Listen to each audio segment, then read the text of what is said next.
तर मकोकाची कारवाई झाल्यानंतर वाल्मिक कराड समर्थकांच्या वतीने आंदोलन केलं जातं। एका समर्थकाने आत्मदहनाचा देखील प्रयत्न केलाय।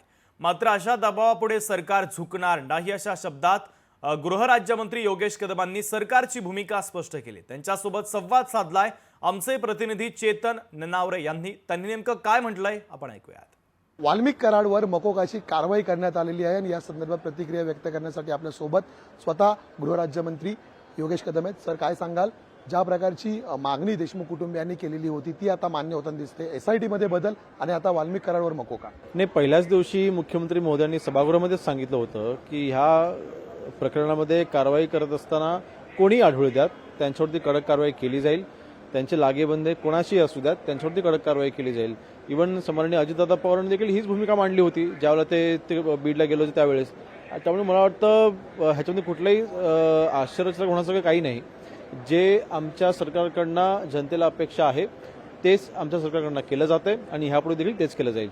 आरोपीच्या बाजूने वाल्मिक कराड समर्थक आहेत ते आता आंदोलन करत आहेत। आत्ताच जी माहिती समोर आली की काहींनी आत्मदहनाचा सुद्धा प्रयत्न केलेला आहे। सरकार अशा दबावाला झुकणार का? नाही, सरकार कोणाच्याही दबावाला झुकणार नाही। ज्या पद्धतीने हत्या झालेली आहे, जर का मकोका लावला गेलेला आहे ह्याचा अर्थ नक्कीच काहीतरी लागेबंधे सापडले असेल, त्याशिवाय अशा पद्धतीने गुन्हे दाखल होत नसतात आणि म्हणून त्या पद्धतीने योग्य ती कारवाई केली जाईल। धन्यवाद आमच्याशी बातचीत केल्यामुळे। त्यामुळे ज्या वाल्मिक कराडवरती मकोका लावलेला त्यांच्या समर्थकांकडून आता आत्मदहनाचा प्रयत्न केला आहे, मात्र सरकार अशा कुठल्याही दबावाला झुकणार नाही असा स्पष्ट शब्दामध्ये गृहराज्यमंत्री योगेश कदम यांनी स्पष्ट केलेलं आहे। कॅमेरामन सुनील वर्मासह मी चेतन नावरे, मुंबई।